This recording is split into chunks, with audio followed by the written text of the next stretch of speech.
So we're live. Morning, boys and girls. It's finally happened.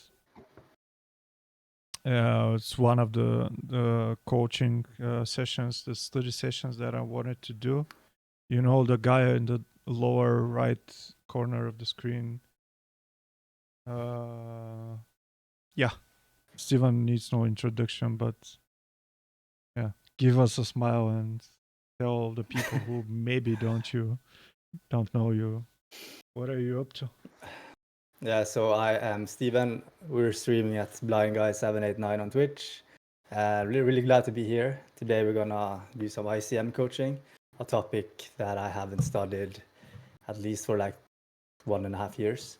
So glad to get some coaching from Yoda of Poker today. Yoda, I mean Yoda, yeah. I've been watching, by the way, a lot of your game lately, and like on this Twitch recap thing, turned out that your channel was the most I watched during the last year from both of the accounts, and I think because I know you're not studying ICM precisely, and you don't have the tools. Overall, I think you're doing a good job, but of course there are things to be that could be improved, and I'm gonna try to open the Pandora box for you to make you think about new factors and like new things that you can improve on have in mind in late phases. That might ruin your game, or you might stick to your gut again feeling, because I think overall it's more than okay. I've seen like people who are winning more than you, us, and whatever, making a lot more spewy plays, and you're gonna see some of them today. So I've got some hands from the Sunday Million that I made a review back in, I think, in November. I've posted the stream to you. Hope you liked it. But yeah, I have some hands that started from 17 left in the Sunday Million. Spoiler alert: Steven and Daniel came second in that one during the summer. But we're not gonna watch anything about heads up. It's gonna be more the way to get to the heads up, and I think it's going to be interesting. So the format we are going to do today, I'm gonna play the video. Hopefully, Steven can hear what Daniel said in real life, like during the actual play, and Steven's going to have the unbiased opinion, hopefully right now, and then we're gonna take a look at the results, and we're gonna discuss some situations and how players are behaving in such situations. What can we do to play better against them, and stuff like this. Yeah, no, definitely something I'm been looking forward to, because I did listen to all the review you did from, I think you did 3-4 of my videos on YouTube already. And even though I don't study ICM, I've learned a lot this year by talking to you on Discord and by hearing you reviewing some of my plays, and some other coaching sessions you had with some of the other guys also did help me a lot. So I think my game is improved, and I think I would play a lot of the spots differently today. So it's going to be fun to look into, and I'll probably be a bit embarrassed about some of the plays, but that's good though. That means that I'm improving. You have 60k reasons to not to be embarrassed. So I mean, fuck, it's poker. I mean, it's I'm a better to. perfectionist. Yeah, but it's like really easier on your mind if you have the results, and then based upon results you can improve. Like it's easier. You're gonna have a lot more confidence in yourself. I know this from a lot of situations that I've been not sleeping even after a hand or something. So I'm going to try. What? Again? Not again. Ah, shit. Technical problems. Yeah, again, same shit. I'm gonna try to Mm. get it again. Mm. I don't know Yeah, why is this happening. we have the whole evening, so it's no problem. Ah, No grind for us today, right? You're not playing today? no. I'm Okay, gonna that's good. play some sim racing. Oof, ace king melee. Yes, they have a Yeah, I 19. heard that. You're racing cars. Yeah, can you hear the ace king in the melee? No, right now I can't hear. Okay. I heard I'm it gonna earlier, but okay, the I'm gonna try to share it again. yeah. When I hear the sharing sound, then it's gonna work, I think. But I haven't heard the sharing sound yet. Is the sharing window?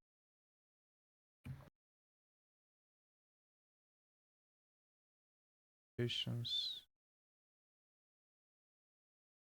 Okay, now I heard the sharing sound. Okay. Mm. Yeah, now it's working.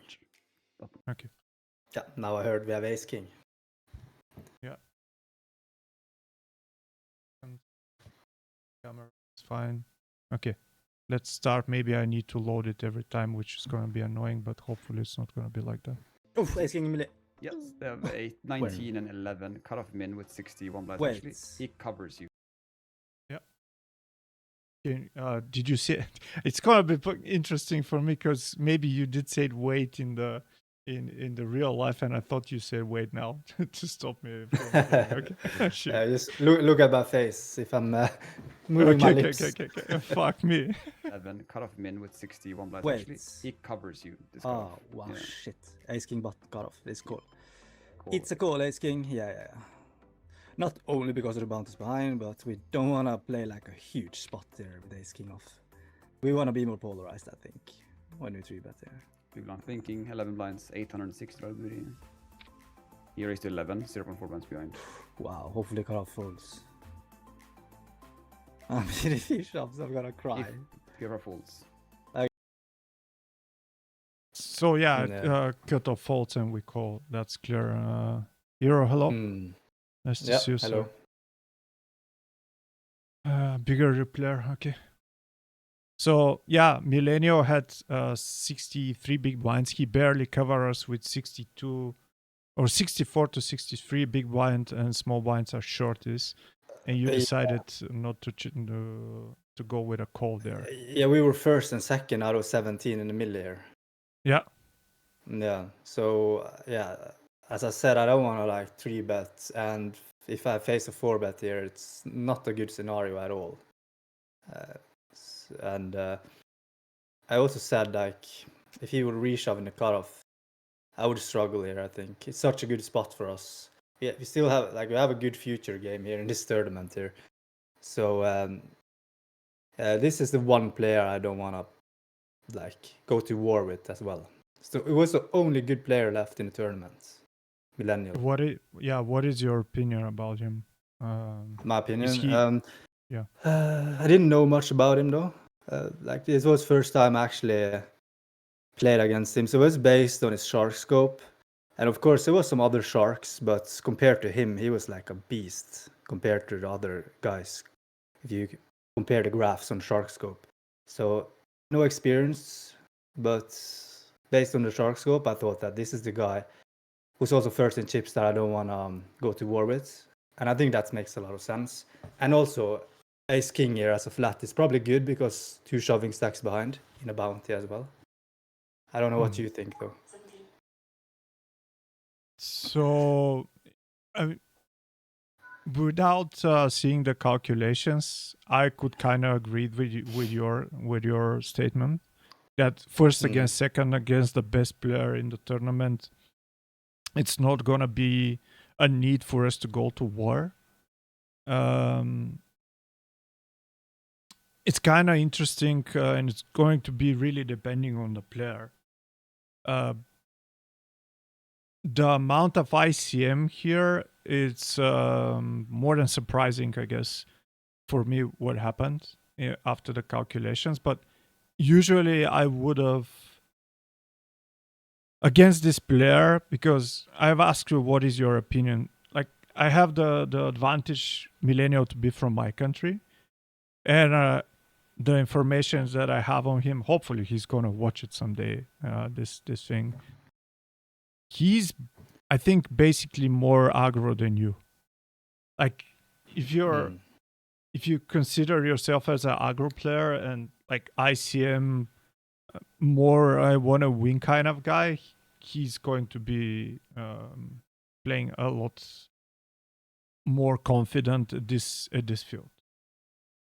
So, what is my question to you is what do you think is the percentage that he's going to raise right now?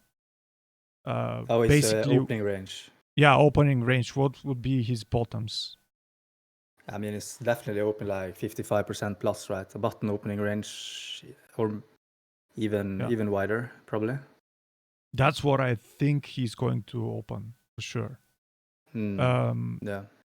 Again, based on confidence, I don't know how he thinks you are playing and how good you are, but from my knowledge, his style of plays purple. So intentionally disrespectful. That's his kind of style of play. He's playing huge, like VPIPs more than 5-7% more than normal regular. And okay, question: what do you think your opening range is gonna be in this situation if you were him? No, I would open definitely a button range. I mean, percentage-wise, yes, but I would still probably fold a lot of like the pseudo connectors and lowest pairs, I think, like deuces and threes. But I would go more for high cards for sure. Yeah, blocking effect versus the shortest, I guess. Yeah, so percentage-wise, it's probably similar to the button opening range, I think. Yeah, like I'm opening king eight offsuit here. Yeah, I was really surprised by the math results. And there is a thing about this exact tournament that we played yesterday when we talked before the stream. I told you there was 300k overlay, but it turned out it was only 100k. So in that regard, when you have an overlay tournament, it's more top heavy. And with the bounties, it's making it even more top heavy with less bounties. And ICM in this situation surprisingly was a lot less than I was expecting. So I'm gonna try to walk you through the math. First, how are you aware and how are you using the risk premium thing? And how are you using the risk premium as math in these situations? Do you use it as math? Do you have some kind of references as math? Alex, hello. To be honest, like my game is very, very logical, but not math based at all. I have to be honest and say that. It's not like I can sit here and be like, nah, I need 10% more equity here to call off a jam. I never think in those lines, to be honest. And that's because I haven't really studied ICM and thresholds when it comes to risk premium. So this is why I'm here today, to get more understanding about the math when it comes to ICM. This is something I'm not good at. Yeah, happily you are aware of this situation. So because I'm using this tool that I'm displaying now, the Hold'em resources calculator, and I'm using this tool for maybe, I don't know, 6 years at least.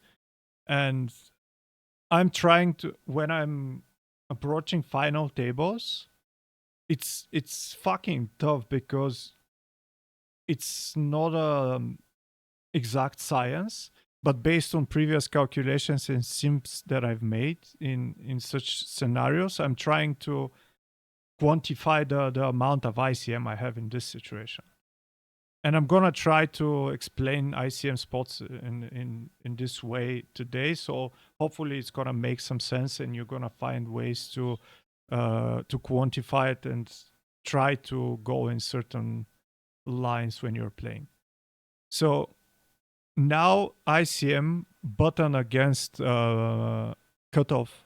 So basically, clash of top stacks is 1.6 bubble factor, which is calculated by a formula that I'm gonna I was showing, but it's not that important. So 1.6 ICM, it's basically 12% added equity when you go when you're going to stack off against this guy.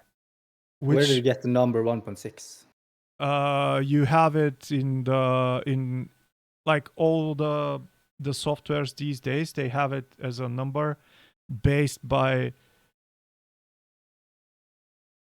I think it's kind of a formula they're using to quantify the additional equity that you needed. So this 1.6 is basically similar like aggression in Poker Tracker. It's nothing that you if you hear aggression of 4 point something aggression factor, it's basically really aggro. So that's how I got it. But I know it's going to be tough, but I know that you have people that you're working that can basically show you some sims and then explain you what they are seeing as this ICM value, or I don't know, whatever it's ICM factor it's called. Yeah, and so if you would ask me how much, like you're saying like 12% more equity, like to stack off, right? Yeah. Right.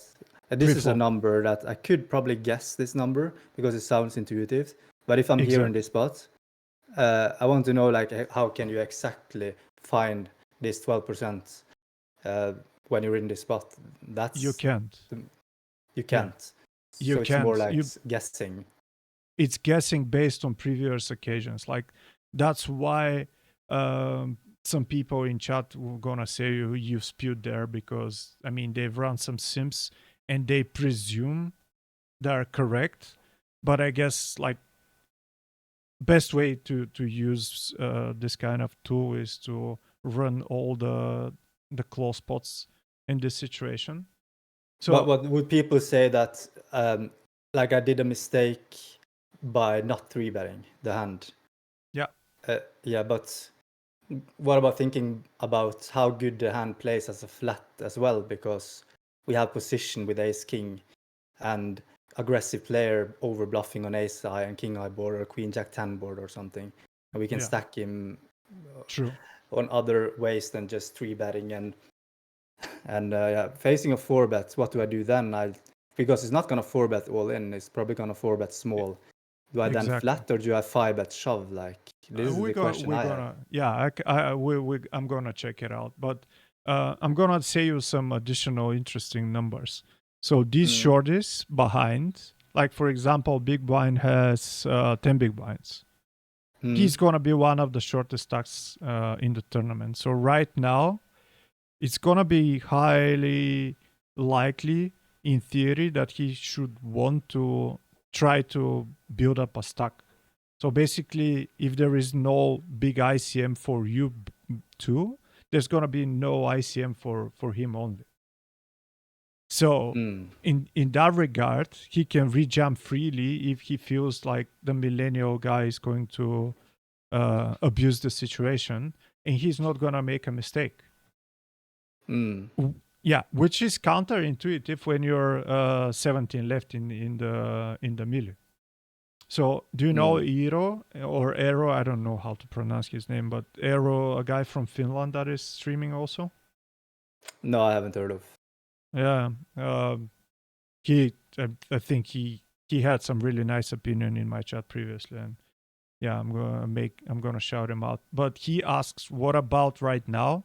If we don't 3-bet and Millennial decides to jump, do you fold ace king in your opinion?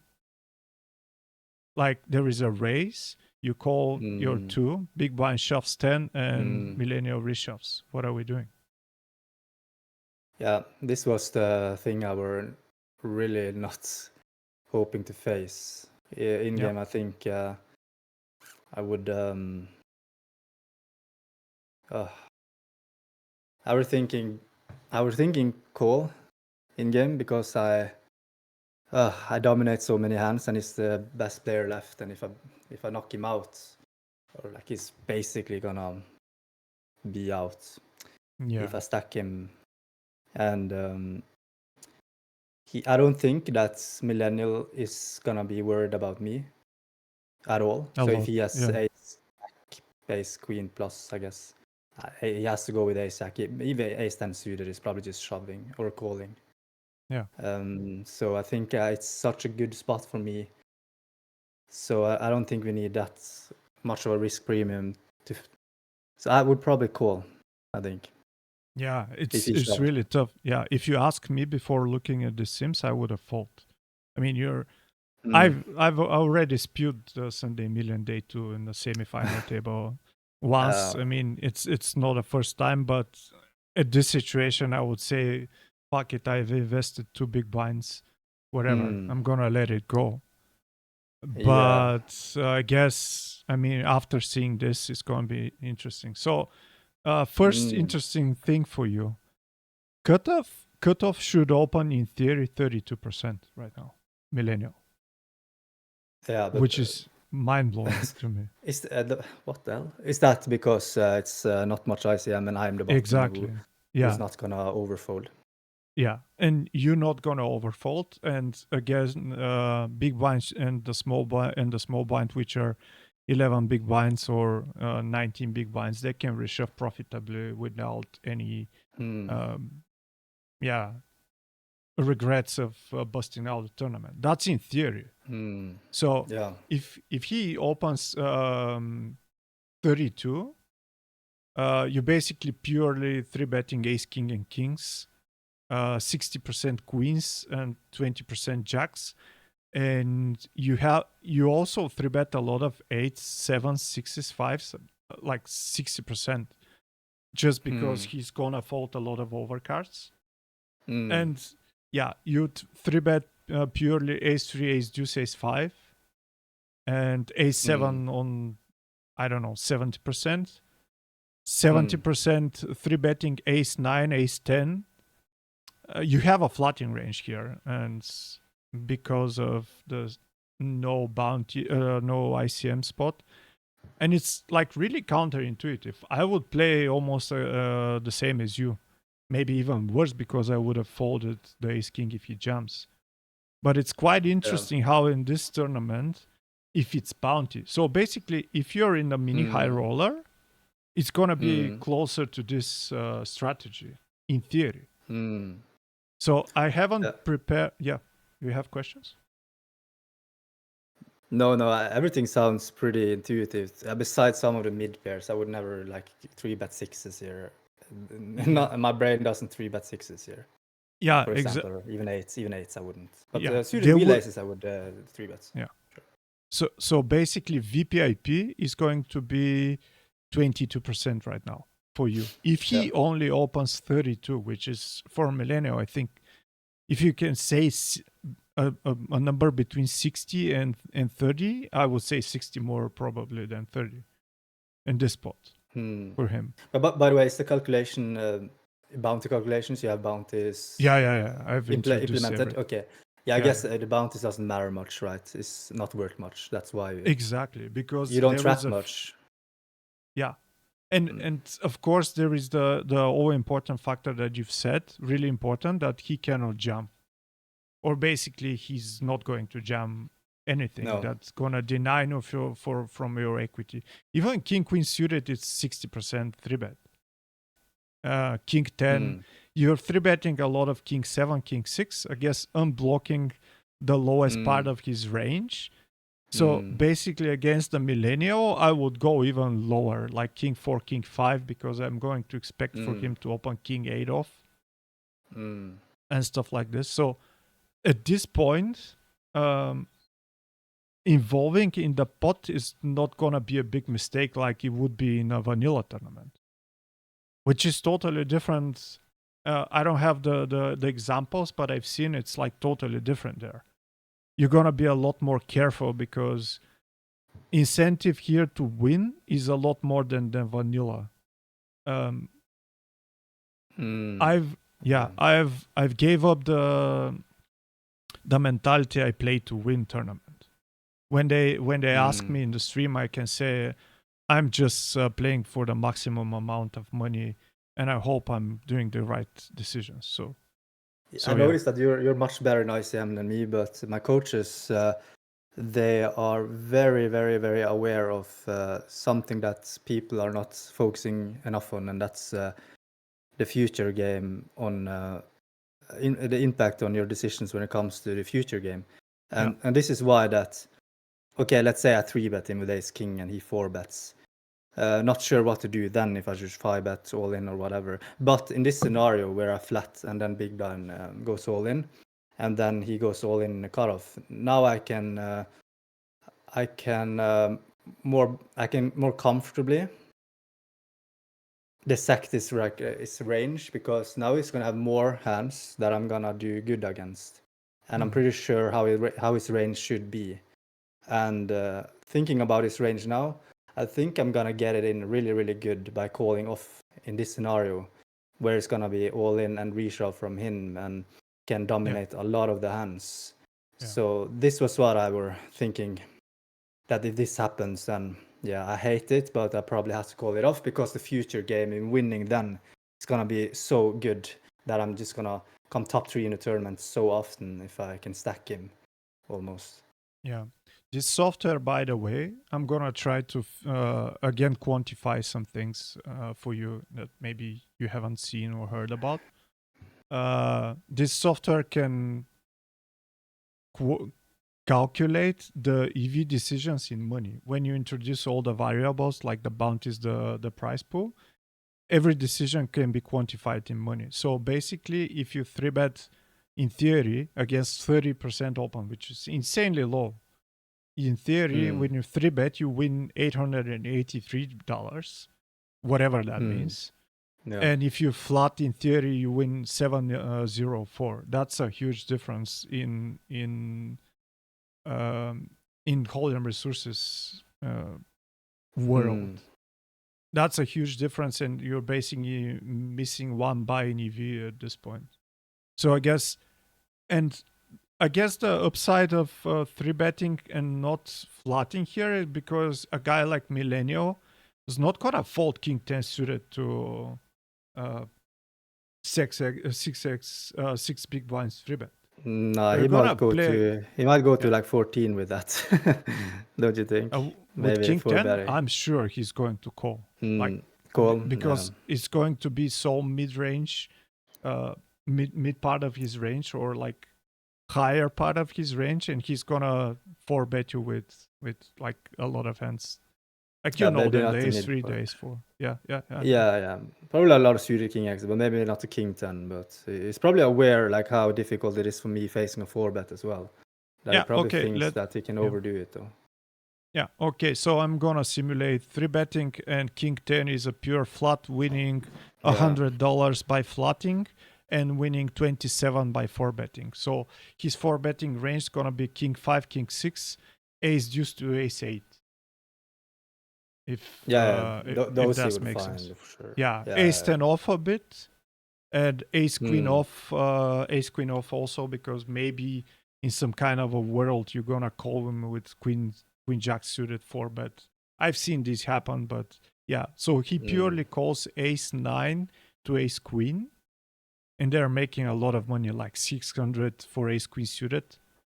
And he's also purely flatting, let's say 5s to 9s. 5s are questionable, depends on the player. Versus you, I think it's going to be even more profitable, because you're gonna be the guy who's gonna not miss the ace 3 3-bet, the ace 4 3-bet, but you're gonna miss the ace king 3-bet. So you can see, So you can see how things can go either way. He pure calls jack 10 suited, king 10 suited plus queen jack also 4-bets. So for jamming, he was only jamming ace king off half of the times, and pure 4-betting for value against with lower ICM queens and ace kings. Yeah. So do you have the solution, like if he 4-bets and we're button here facing a 4-bet? Yeah, I have it. So he didn't 4-bet this time. No. No. Yeah. So ace king we're jamming. We are jamming. Yeah. Crazy. Plus the ace deuce, the ace threes, the ace fives, the ace sevens. Yeah. Of course, We it makes a actually- lot of sense though. Yeah. We actually call with king 10 suited here for plus 300 EV, which is insane to me. But if you're going to make it against someone, Millennial is a primary target to do it against. So yeah. Yeah, he's fighting the 4-bets for sure. Yeah, Iro, thank you for the questions. I hope you are answered about the EV differences. Again, this is just a fictional, but like every time I'm hearing the word exploit, we should know what is the theory. Like, I think at some point people who are wanting to play high stakes, they should know the solver information and whatever, and then try to deviate from it as an exploit. So yeah, it's kind of strange. So in this situation, when we called, I mean, it's not going to be relevant because big blind jumped, but our range is going to be a lot more capped.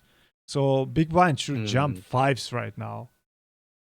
So if he raises in your calls, but you are capped, you don't have the queens plus and the ace king, big blind should jump fives. He should jam a hand like ace 9 suited is a borderline jam or a call, and ace 10 off. King queen suited full frequency jamming, and half of the king queen off.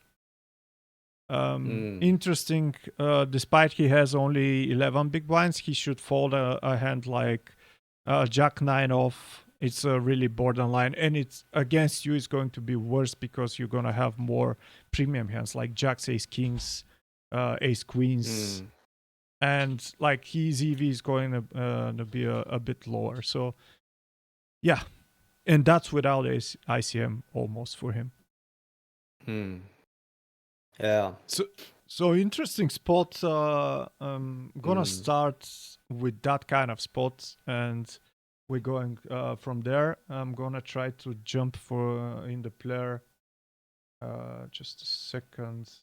A millennial fold. He had king queen in this spot and folded. King queen off. Yeah. King queen off. Yeah. He was in top of his range, I guess. Yeah, I guess I would need to open this player every time, which is not gonna be ideal at all. Shit. Yeah, no, it's definitely an interesting spot.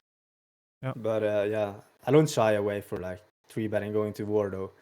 But I think I felt it was close, and then the blinds were short, and I think big blind had a big bounty as well, so that's probably why. Yeah. It started to flat. Oof, ace king in melee. Yes, they have 8. Tuba, hello. Nice to see you, sir. So basically the next hand's gonna be similar. Tell me please if you're hearing the player or not. 3 suited button, 56 and half blind, 7. No, you don't. Not now. Okay. No. Okay, I'm gonna share the screen again.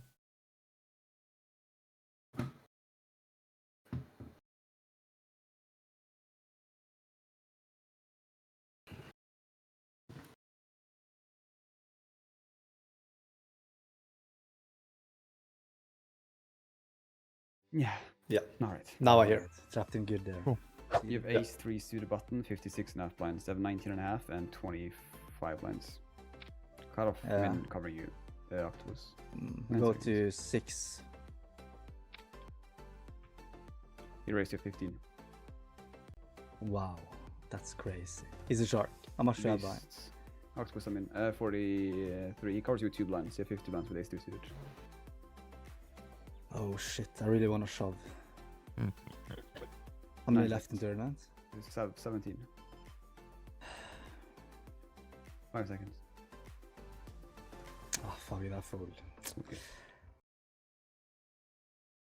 Yeah, this was painful. Yeah, it was painful. Yeah. So I'm 3-betting ace 3 suited, as you can see, guys. But I'm flatting ace king.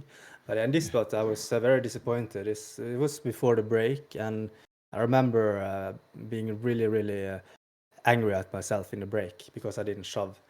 And then it was probably like 30 minutes after the delay on PokerStars catch up, and then I heard they wrote in the chat he had ace king, and then I was like, oh, phew, because I usually shove. How is he getting the freaking hands every time? I mean, basically, I guess this gonna be the next orbit or something. Absolutely the same spot, but a bit shallower.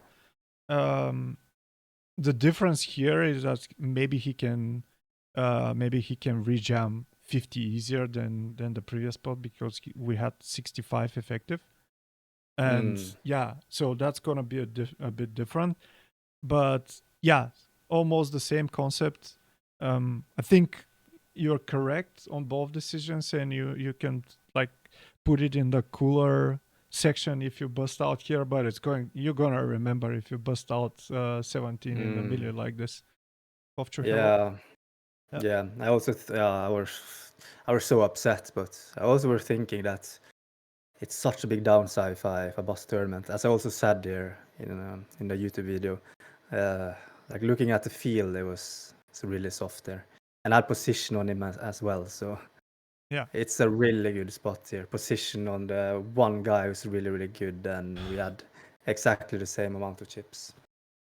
yeah, basically almost the same situation. So he needs to open 33%. We're not gonna go over this hand that much, but I think you're correct either way. Like your way of thinking, I think it's right. You're not gonna risk that much in this softer field of players.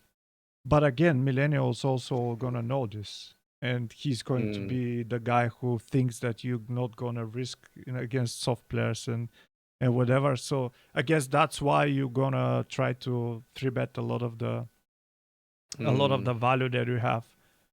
And yeah, so in bubble factors again, 1.45 right now, so that's adding about 11%, so even less ICM for some reason. So when he opens 33, you have a bit less flats right now because you're shallower. And there was also the thing that the big blind is 90, the small blind is about 20 big blind is 25. So I guess they can flat more or like make a lot of a bit more damage. So here you are playing 80% instead of what was the previous hand, like you're folding 80% instead of folding 75, I think, the previous play. And like ace queen right now is purely a call. Ace queen to ace 7, I would say purely a call. King queen is not purely 3-bet, so we are more polar this time. And again, these 7s, 8s, they creep up as a 3-bets, good candidates for 3-bet. If he opens 33, if he opens more, and he opens more like Jack 9 off, 10 9 off, these type of hands, they're gonna work even better because you're denying equity of not only him but other players also. So yeah, and it's more polar when you can see ace 5 and ace 4 off being 3-bet sometimes in these positions. So what do you do with 7s or 8s if you face 4-bet? That's an interesting, because I have never 3-bet them so far. And no, not me again, either. I would overestimate the ICM factor in this situation, which I guess is going to be a mistake of mine. So if you 3-bet here to 6 big blinds, and he 4-bets, so his 4-betting range is against ace deuce to ace 8. Like ace deuce to ace 5 is almost pure. He's now jamming like 20% of jacks, 60% of ace queen, ace king off, and 20% of ace 5 suited, because you're 50 big blinds. So there is a bonus, by the way, because if we 3-bet with ace, he sometimes calls with sixes and 5s in theory, which is a kind of a good thing. So if he 4-bets to 9, oh shit, I didn't make it 19. Oh, I guess the Yeah, that's pretty big. yeah. I thought my pattern would save from the previous game, but it didn't. Yeah, let me see. Why In there is theory, only I'm call? probably supposed Okay. to shove. No. My The hand I mistake. had, ace three suited, is probably But shoving, no. right? It's all fine. I've got It's it. fine. It's all Yeah. fine. Yeah. So why am I keep clicking small blinds? Just a second. 5-bet call, 4-bet. So hit 4-betting range, and so with 7s and 8s, it's basically indifferent. You can call, shove, or fold with more folding in 8s and more folding in 7s. And here you have almost no calling range because we are more polar. It's like really small amount of combos of king queen suited, king 10 suited. Ace queen off actually is a call, and let me see what ace queen is making. It's making about 137 as a call, and is losing money if we shove ace queen here, ace queen off. Makes sense. Yeah, makes sense because in theory he should 3-bet all the weak aces, and we have advantage post flop, I guess. Yeah. But here we have a lot less calling range. So basically, against good players, we should 3-bet fold 7s, I think. Okay, so what about the hand I had? You had ace 3 suited. Yeah. And, I mean, in theory, you should jam it. Yeah. Like It's 80-20 jam. 20 fold. Yeah. Basically, Okay. it's break even. Yeah, break even. Yeah. In it this has to be situation, fine exactly. to fold. Yeah. In this situation, I would do exactly the same. Yeah. Based on player tendencies, player field, softness of the field, and the one time of so I'm expecting people to be more careful and to have like future spots to exploit and to apply the pressure. So I think you played that one great. I felt close, but I said I would shove ace 5 suited pure. I said, is that correct? I don't remember. Let's see. I can bluff a lot, but Blinds are up to 1 million now. Such a big downside if I'm wrong. 5 to the button, 3 8 blinds. Yeah, how much in blinds? But did a solver shove ace 5 suited? Yeah. Pure? Yeah, pure. Ace deuces and ace 5 pure. Ace deuce is better because you're making him fold more aces, and yeah. Yeah, okay. Yeah, now I'm happy with this though. The ace king, I could 3-bet ace king, but this one I'm happy with. Yeah, for sure. Like I would apply some kind of a randomizer. I'm gonna ask Bob next time I have capable regular of for 3-betting. So the next hand that I prepared is 5s. Yeah, I'm gonna play it. Half and 24 blinds. Wow. The big. You have 38. How much is the bounty on the big? 866. The low hijack jam 9.7 with a $1,860 booty. Wow, shit, bro. We have to go with this. It's for us? Yep. Low. All in. 5s. He has ace king and we won. But he has ace king suited. Yeah. This one I would think I would fold now. I think I overestimated the bounty here. It's not worth much. It's not a call, right? So how do you calculate the bounty at this point? Yeah, there's something Daniel is doing though with XL. But it was the biggest one left, I think, right now though. Yeah. On your table, he has 1,860, and you have 1,700 being active. But we're high. Like is it hijack cutoff this hand? Hijack button. Hijack button from the button. Yeah. Yeah. I'm not sure about it though. He's jamming much tighter though. That's also a thing. Yeah. I think in the review I said I would have fold. Right now I'm lost. I remember you said fold, and when you said you would fold, I did agree with you. But but it's really questionable. It's really highly questionable. Because I have it, but okay. So I'm gonna go over the way I'm doing it, because there is a difference between the bounties in the early phase and the last stage of the tournament. Yeah. Yeah. So basically, in this situation with a calculator, I would. So Hiro says I would call, not loving it, for force folding. It depends, Hiro. I'm gonna show the way I'm calculating. So we're starting with on the table with 25 bounty in this tournament. So 1,857 divided to 25. That means about 75 bounties that we can get. At this point of the tournament, we basically divide the starting stack to a half.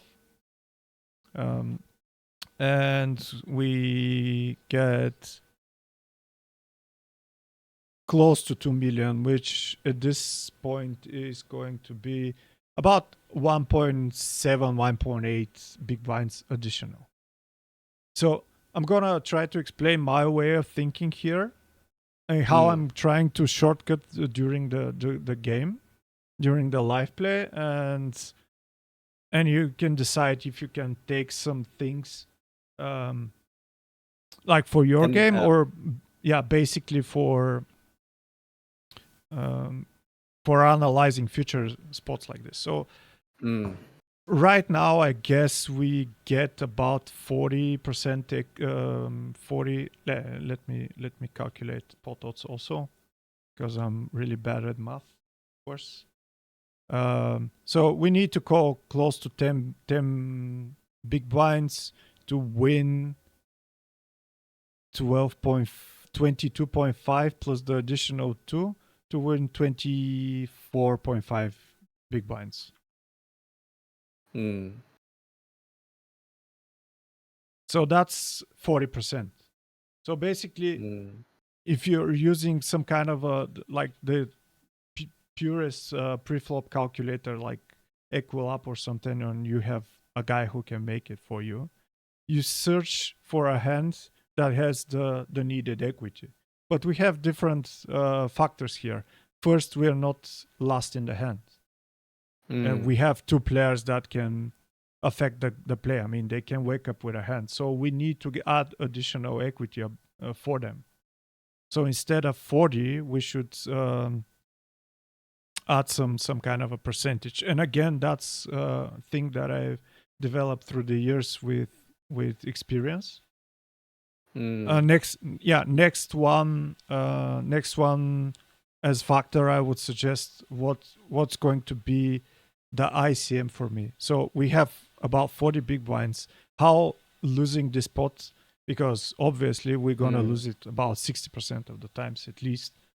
How losing this pot is going to affect our situation in the tournament. And like in game, I would have snap fold here, because I would think that Millennial is going to bust my ass if I get down to 25 or 30 big blinds. And of course, I forgot to mention, but it's like really obvious. We need to figure out what the range of the opponent is.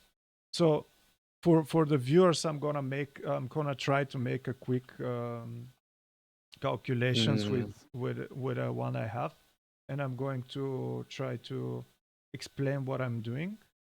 I'm gonna use a tool called Flop Zero, which is a simple preflop calculator that can use frequencies, because in the Equilab you hardly can use frequency. Okay, question. What do you think the guy is going to jump? Let's use you as a reference. Yeah, so when I'm this spot in game, it's very hard to rate him correctly when it comes to hands he's shoving. So just to do it quickly, I think it's jamming something like under the gun range. So often I usually, just to make it really quick for myself, I just think, okay, what do I call against under the gun? Because it's probably going to shove something similar with a huge bounty here on his head and is deep into the middle, and he's probably very nitty, right? So yeah, I'm thinking like against under the gun, what am I calling then? It's usually what I'm thinking. Yeah. So what do you, so my question more was, what would you shove if you were in his shoes? Yeah, probably something around like 100. I would probably like I shove wire maybe. But the bounty is 1800, right, on his head? Yeah, about 1800. almost. Yeah. Like I have a min racing range as well, but people probably don't. But you probably don't have to have much of a min racing range when your bounty is 1800 though. Yeah, But probably. I would, yeah, I would probably shove like a low jack or +1 MP range or something around there. So 2 what position is tighter maybe. Yeah, what are the by the way, that's a Um, really good shortcut that you're using. Yeah. Some kind of Yeah. references. Yeah, I use those shortcuts because I'm not gonna sit there for like 20 to 40 seconds trying to range him. I don't have time for that. So I'm just trying to do some shortcuts for myself. But yeah, no, I'm probably shoving force in this spot with 9 blinds. 3s and Up deuces to- I'm folding for sure. Yeah, up to what? Up to queens, jacks? Yeah, I'm open shoving queens. Yeah, I'm in raising kings and aces, and I'm probably min raising some like ace 9, maybe. Oh, I'm not sure about that. So you're jamming ace 10, ace jack? Yeah, definitely. Okay. Ace queen Definitely. suited? Yeah, I'm just Okay. shoving. Ace I'm king not min suited? raising much. Yeah, I'm just shoving. Okay. So offsuits? Yeah, all in. Offsuit ace jack off, what are you doing? I'm just shoving. Okay. Ace 10 off? Yeah. Okay. Yeah, I'm Ace 9 suited? You said you're gonna raise. So I'm gonna give you like 50%, like borderline.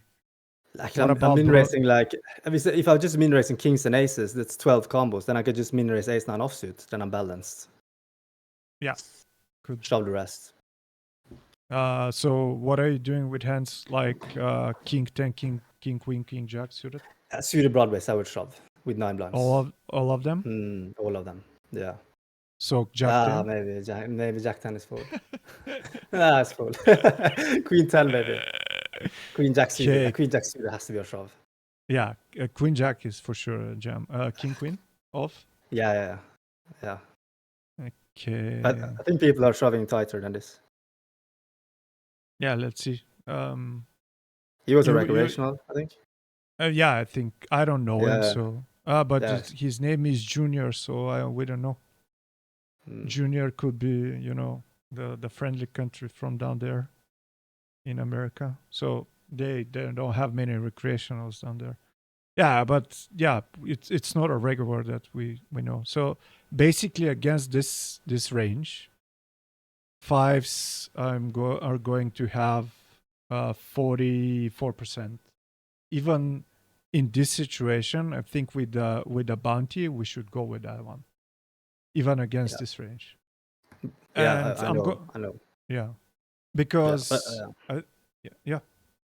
Now, but it's easy to think that it's shoving like this, but when you're in the spot, I don't know. Like after the hand, I did think about it.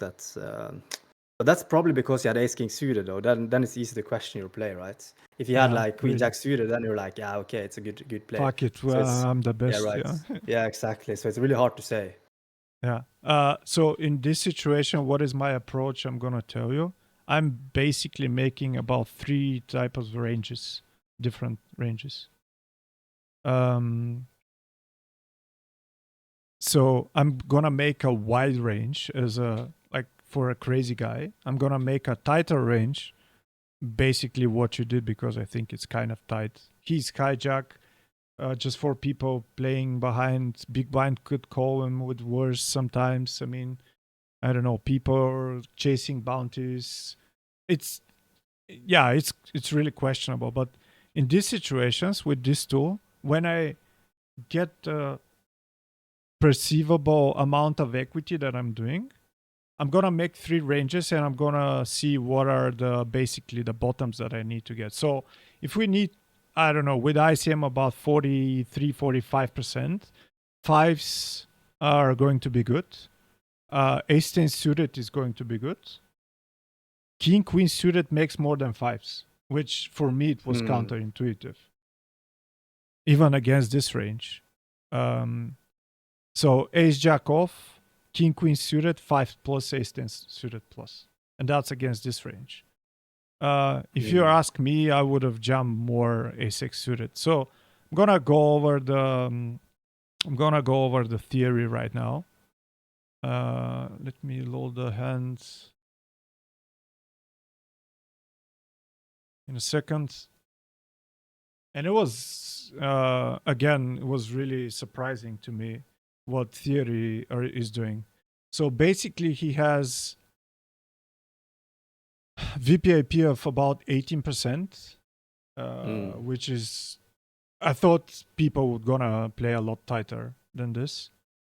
So he needs to shove our hands like ace 9 off, and it's making a bind, which is insane to me. And yeah, I wouldn't expect recreational. By the way, in the game, like if I need to help with your shortcuts, you need to ask Daniel in this late stage of the tournament what was his timing, because it's really important. Yeah. You said that you're not gonna wait 20 seconds to jump something, but you might at this type of tournaments, late phase, one-timer tournament, you can even play mind games with timings also. And I've seen you do this. Yeah. So he needs to jump ace 3 suited to ace queen suited, which is, I don't know, all the jack 10s, the queen 10s, like all the broadways, king queen off purely, and force purely. So, yeah. And even quattros are making $100 in the spot, which is a lot. He's opening 2 big blinds, queens, ace king suited, some kind of low frequency 9x, king 9, queen 9 suited, whatever. And I'm gonna suspect that's because if he opens 2 big blinds should the guy from the big blind should defend some hands that he's gonna dominate, like the 8 9 off to get his bounty. I'm gonna check it out, but yeah, king queen king jack off is going to be a raise fold, and ace 8 off.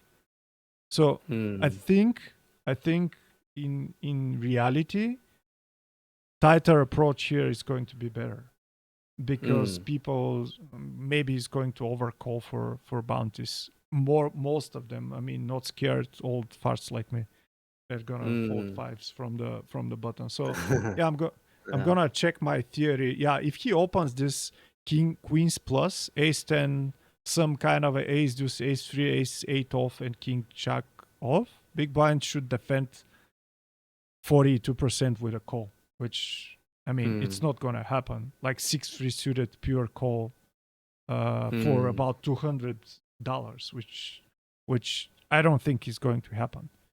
But again, against different players, like the more confident guys here, they're gonna have a lot more opens, just 2 big blinds. The more scarier guys, they're gonna get the simple decision of open jamming, and what happens. And if it was vanilla, I think the correct play from him was to jam, I don't know, 5.5 or 6 big blinds. It's not jam, but just raise 5.5 or 6 big blinds. So if there is a multiple win behind, so he can get away and continue with some kind of a playable stack. I mean, it's better to have 5 blinds than compared to jumping against aces all the time. So yeah. And the question for your play after he's jamming is you don't get to fold against the guys behind, because they were the biggest stack is 24 big blinds behind the big blind. So if you're gonna play any hand, it doesn't matter if you're call or jam, basically. So in theory, here you should call ace 8 suited, which I would never do. It's $27, so it's skippable, and you should skip it for sure against most player. But in this versus this wide range, again, I guess it makes sense. But I would go again with your range that you said. Is he would gonna shove tighter than theory. So Quattros, King Jack suited is a call plus 67, which is a lot, I think, at this point. And Ace 10 off is calling for about 600. So yeah, a lot of hands that I would fold there, and I think rightfully so. Yeah. So nice hand there, and again, that was me blundering on the review, I guess. Yeah, but it's definitely a tough spot though. But Yeah, fives is one of the worst to calling though. So I mean, I don't against the know. range, I mean, if you have a really tight range though, it's probably break even or maybe it's minus. But yeah, and again, all the factors that you've said in like the lower the buy-in and the worse the players, you should skip more of these borderline calls if they're gonna fall to a pressure.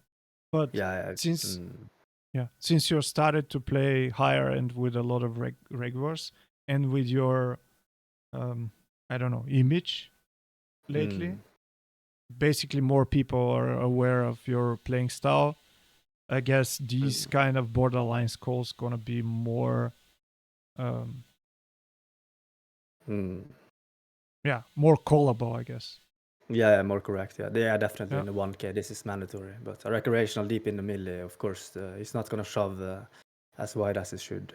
But, so the only thing I cannot see from the video, because it's a great job that Daniel did. He cut off the slowdown, so we don't know what timing he used. But I suspect when he's jamming ace king suited, he did it in like 4 seconds maybe or something. Definitely. Okay. So let's go to the next one. Next one is going to be. By the way, I've skipped one of the hands that you opened a7 suited from early, a regular 3-bet you from the button and you reshoved. So if you're randomizing, I guess that compensates for the ace-3 suited hand. So I know you have it in your arsenal for sure. Yeah, in this spot I mostly did it because I didn't do the ace-3, so now I did it because I didn't wanna be on it. I'm gonna play right now. Everyone belongs the biggest with 44 bets. Yeah, and then The button is 5.5 shark. Yeah, option him. 26 behind. 26 behind. 16 hands with 4% free bets. I think I'm going, bro. Lock and load, bitches. All in. Certified badass. Boom! Let's go! A7! Boom! Doing it, guys! You have 5. That's fucking I mean, it must be nice. I don't know. I would never feel embarrassed to hear me shouting on stream. I mean, it's even funnier. I've watched myself. It's dirty, I know, but I've watched myself screaming on stream sometimes. Yeah, I'm much more chill now. But this was when our bankroll was pretty low compared to now. So this was a big moment for us. Yeah, for sure. Daniel says he had stars caption on. You can see the timings. Let's see if I can see it on the ace king hand. Oh, Master Grow, hello. Faintly. I just gotta grab some water. It takes. Get it. It's gonna be painful. 6-star booty. Let me try to maximize. Wow, I don't know if I need to move the. It's for that. Yeah. Low hijack on the big. Then with the 1. Shit, I don't know. You can see the timing on this program. Yeah, I'm using it also, but it's kind of blurred maybe because of the YouTube thing. Okay. So it's whatever. I mean, it's not that important, I guess. Yeah. Okay. Let me see my next hand in line. I mean, that's gonna be the ace 9 on the final table, the cutest hand you've played. You've played there, if you remember. Oh, I remember Aaron. this. Aaron, hello. How are you doing? Nice to see you, sir. Okay, so I'm gonna leave it to it. It's an insane hand. 8 blinds, 18 blinds, and 12 blinds after you. 8 Low wow. jack, low jack min raise with 16 blinds behind, 2.1k bounty. Ace need suited. I flat this. I flat. Cutoff calls very quickly with 6 blinds behind. The shrimp with 6 deuce and 3 exit ready. Wow, what the hell? Big blind also call it chippy. Flop is 8, 6, 5 rainbow. We have a backdoor flush draw, but it's 9.5. We can lead to millennial to a 9.5 lead. PFR calls with 14. The cutoff has 6.3 blinds. Ah, yeah. It was overcall. Raise, maybe. How much in the low? 14.4. Like, you could commit against him, that's fine. Raise to 6.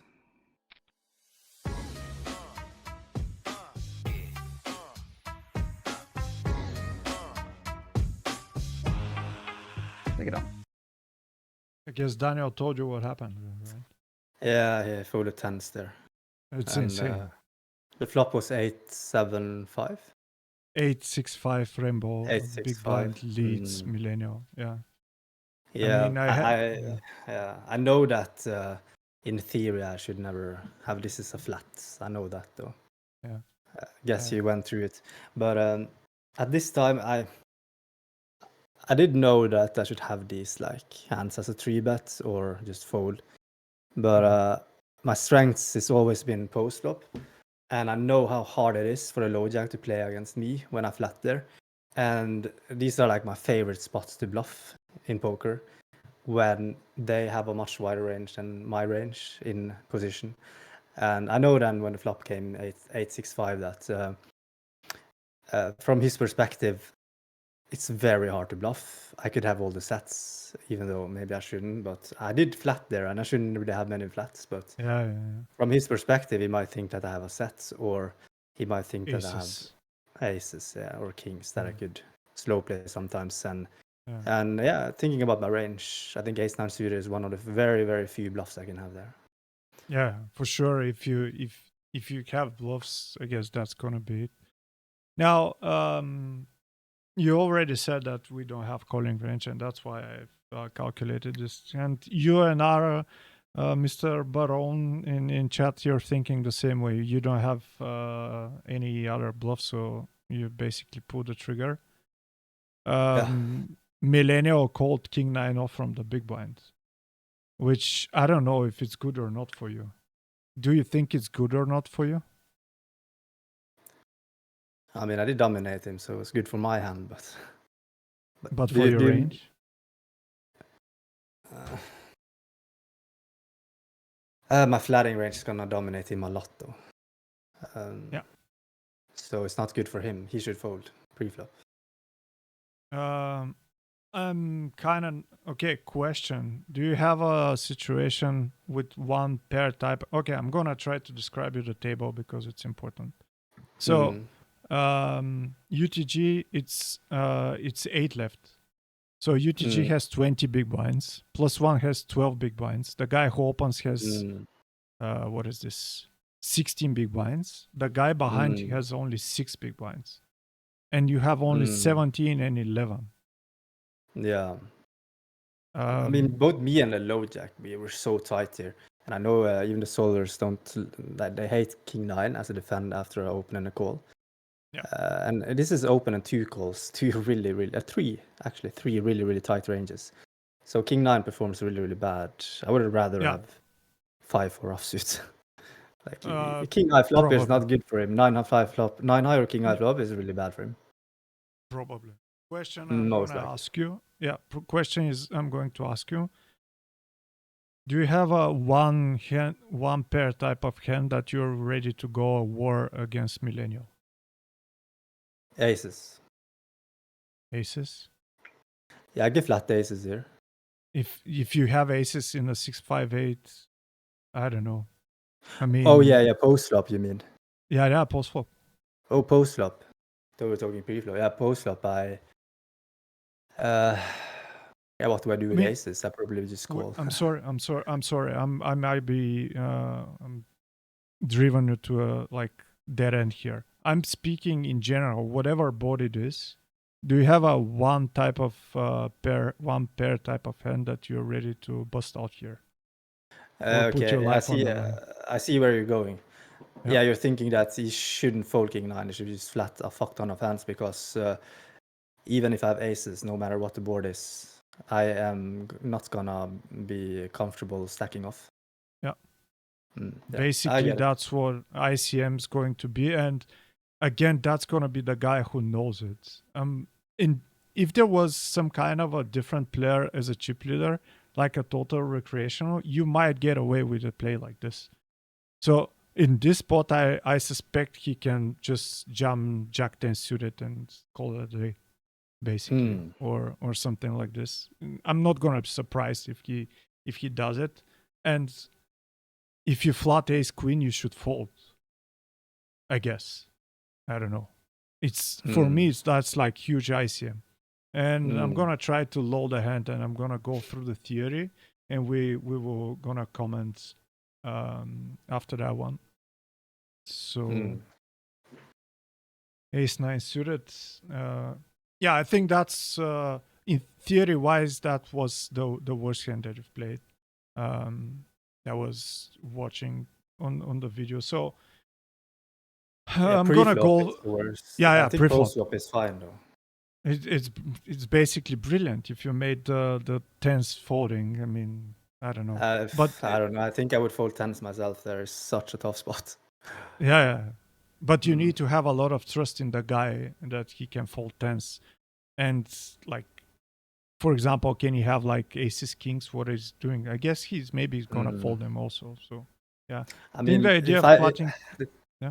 I think like trusting the guy is one thing, but knowing that he is on a final table when it's like 10k runners, he has to be aware of how my range looks. And when I know I'm not gonna have many bluffs, then I just trust in him understanding that and overfolding.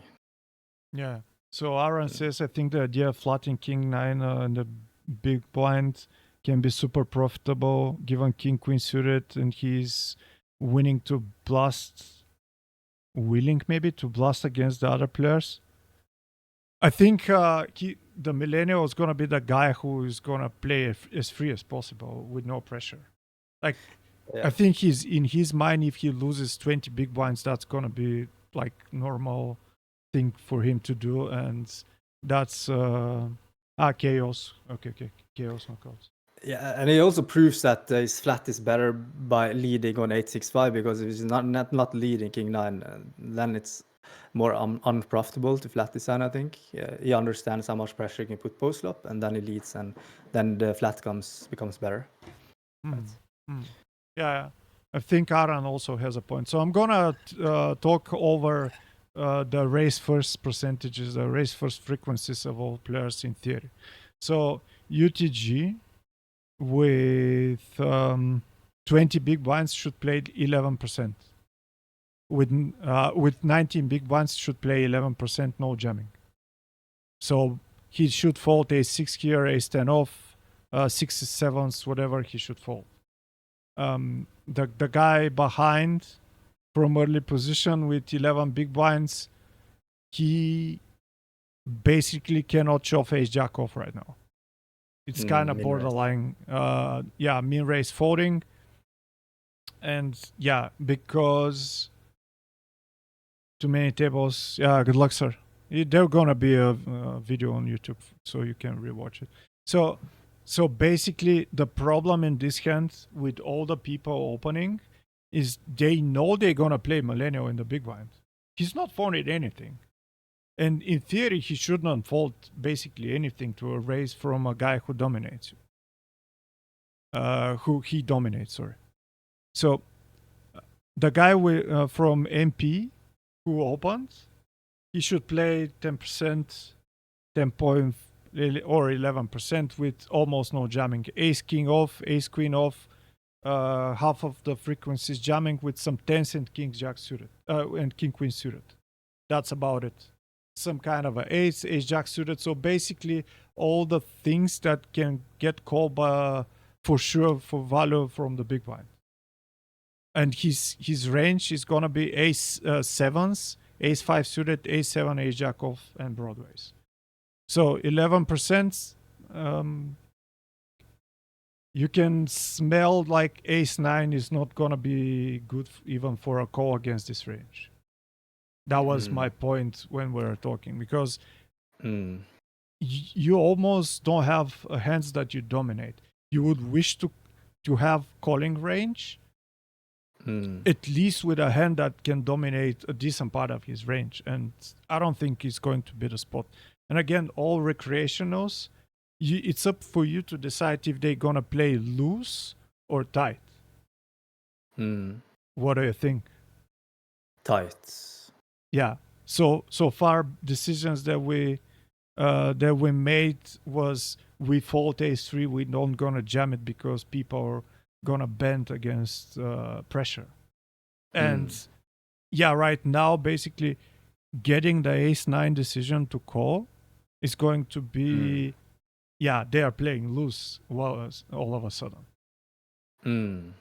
So yeah, Bota, hello, nice to see you. Ace nine pure 3-bet or ace eight and king queen suited only. So if he opens 10%, we have calling range, sir. Ace queen suited pure, and that's nothing else. You fold tens. You fold tens. In a hijack. Wow. So yeah, you fold tens. Wow. And you can choose whatever ace suited you think is going to happen, but king queen off pure 3-bet, king queen suited pure 3-bet, and I guess 3-bet folds. So basically value range should be jacks plus ace king, and ace 10 suited, ace jack suited, you don't flat, you 3-bets. Yeah. I mean, I wouldn't choose ace jack suited and ace 10 suited that much because they are blocking folding range. So you want him to have, I mean, ace 10 suited is almost pure fold. Well, crazy. Ace jack as well. Yeah. Like, that's tough to do. But I understand it's tight. Yeah. Because maybe if you 3-bet, big blind can say, fuck off, I have ace 3, let's fucking go. Yeah, definitely. I'm gonna lose 30 big blinds to the guy, and I'm gonna straight up 70. I mean, it's not gonna be fun if he has a rival all of a sudden, but he can basically do it with little to no harm. I'm gonna say the fucking number I wanted to say so far, and I forgot. Bubble factors. So if you want to stack off preflop against Millennial, you need to have 22% more equity than normal. That's basically satellite kind of ICM. No. Yeah. So against him, I think if he 4-bet jumps, I think queen's gonna be a fold. Ace king for sure. Yeah. And I don't think you need to have jamming. I mean, I've put jamming as an option. It never chooses the solver. So you just make it 4.8 or 5 big blinds and then get it from there. No. Total percent of VPIP, about 6.57, something like this. And you just flat ace queen suited? Yeah, you have, flats, you have king queen suited about 10% or 5%, ace jack suited 5%, tens 5%.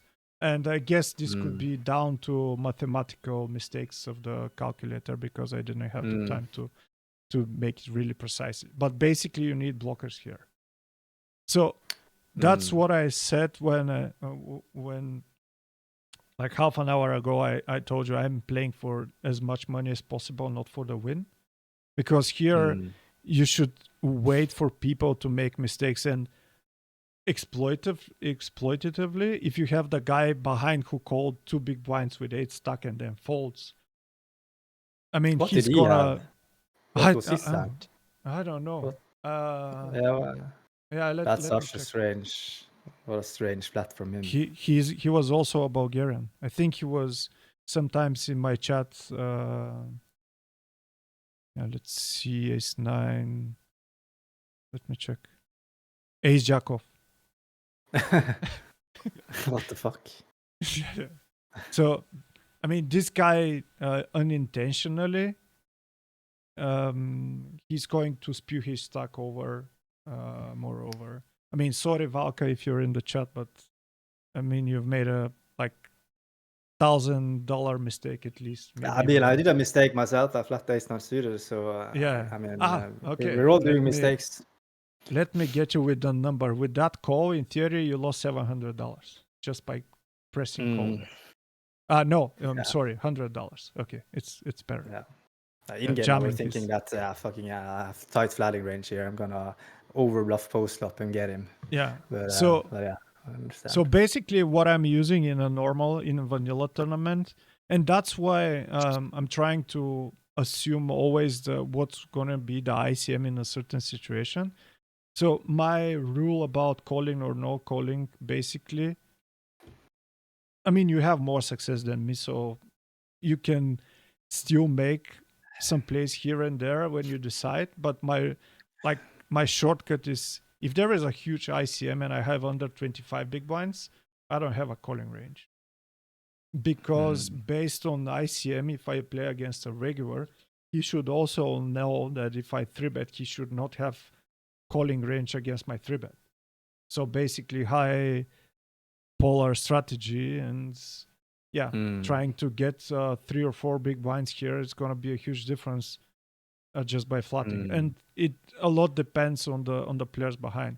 So overall, my impression is in a tournament that's not a million, people are over spewing ICM wise. And of course, like in every play in poker, if you feel that people are making one thing, like one side of the theory, they go to one side, you need to go the other side.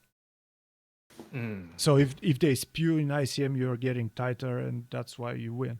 I've proven that with calculators also. So if you introduce certain strategy, for example, you have two crazy, like Brazilian versus Argentinian in the big blind and a small blind, and you have like 7 big blinds from the button, and you decide borderline to shove or not. If they play more aggro against each other, it's gonna be more incentivized for you to fold. And it's like proven in calculators also. Yeah, collision effect, right? Yeah. English is not that good. So I'm gonna try to.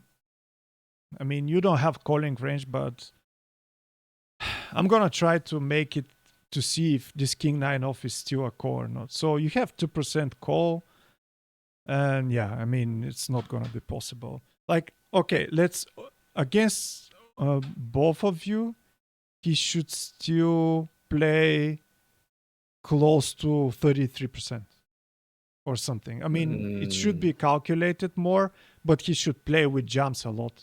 Like, I don't know, 30%. What is this? Just a second. Yeah, close to 30% he should jump like blockers. And it's up to you for you to decide if you're going to call Kings Plus or no. And even Kings Plus gonna be like really brutal because if he jumps like Ace3, he's gonna have 33% in this spot. Yeah, you had 22 more. You need 22 more percent. Yeah. So basically, you need to call. Yeah, whatever pot odds is, you need to add 22%, and it's at some point there is no hand in Hold'em that has more than 80%. So yeah, the two big poker brain studying stream, a highlight for the Christmas gift. Shit. Thank you, sir. It was these are kind words. I mean, so far we are both wrong at several spots. So yeah, I guess. Yeah, I'm learning a lot here. Like, thank you for doing all the work. It's been probably using a lot of hours on this, I would think. Okay. And, I made soup since when I was calculating the hands, how I was cooking for and was in the spare time. Let me see Multitasking. what is the next hand that I prepared. So the next one, wow, yeah, we're getting into the danger zone now. 9-8 suited. Let me see. Yeah, 9-8 suited from the cutoff. I'm gonna leave Daniel introduce the hand to you, sir. Going fast, guys. You have 9 to the cutoff, so button is 7 lines, below 13, chip in small. I'm just gonna cut it off. You're 5 players left. Hmm. What happened?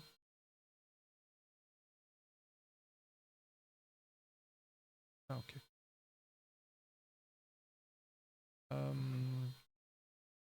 So yeah, 5 players left. 11. I'm gonna tell you the stacks because it's important. 11 big blinds from the hijack. We have 39. 7 from the button. Millennial is 109 from the small blind, and big blind has only 12. So dream spot for you, Yeah. quote unquote. Button is 7 lines, below 13, chip in small. Okay, button at 7. 1-3, yes. 7-3. I'm folding here. It's probably more high card heavy range, I think, right now. This box. I just want to block the small blind jams. as well. Like, yeah, with the small blind, so I want to put pressure with the And high cards. King 10 covering ace king suited. 10-8-5. Deuce. Oh, we are four-handed. Millennial had a really nice run. I mean, Mm. he was killing them like flies. Yeah, But I it went doesn't really matter. fast. Yeah. So, what do you think about this spot? How do you approach it? What do you think is going to be the play? And I'm gonna have one more question for you. Yeah, the main thing is obviously the blockers, and that I'm gonna realize equity more seldom because we have 2 shoving stacks, or we actually have 3 shoving stacks. Millennial can also shove for 3 bet a lot. Yeah, for And 40. yeah, and the second thing is also collision effects, where Millennial's probably gonna shove a fuck ton here in a small blind against a big blind, and button was also short who can open shove. So yeah, it was those 2 things that made me fold. What do you think is going to be your range here? Now that you're like aware of this ICM shit, and what do you think you're gonna play now, 6 months later, with a lot more knowledge because you're making progress? For sure. Yeah. Yeah. So from the few ICM studies I had, the suited connectors and the low pairs is something that I very often just fold in these type of environments. So I would probably still open, yeah, definitely high cards. King 9, I'm not sure, but King 10 definitely. All the broadways, 100%. And ace axes, I would go very aggressive with the ace axes because then we're obviously blocking the shoving ranges with an ace. It's not like we're gonna play post flop much in this spot. It's not like we're gonna open and play post flop much. So it's more important with high cards and blocking the shoving ranges than trying to have good playability post flop. So I think ace axes, king axes, queen axes, and not sure if I do like the offsuit 9 axes, but maybe not, because I think millennial is very out of line. So I would probably just do the broadways and the ace axes, maybe ace 5 off plus actually, Yes, and it's king 5 off. 10. Yeah, I think so Yeah. actually. Yeah, aggressive with there ace is- axes. There is a question in the chat from another Bulgarian regular.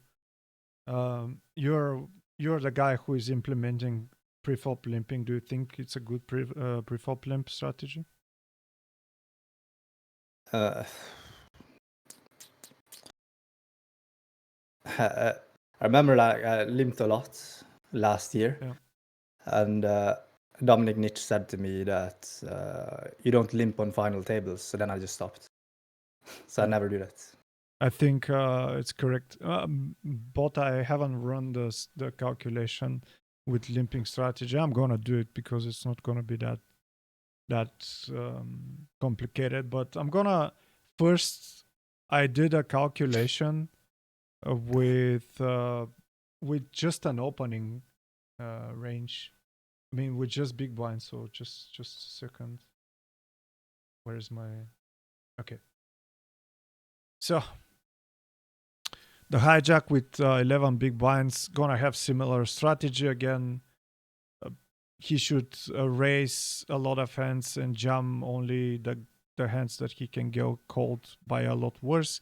60s plus suited Broadway's ace jack to ace king off, ace 9 to ace queen suited. He's jamming and some raise folds also included. But then we go to your strategy.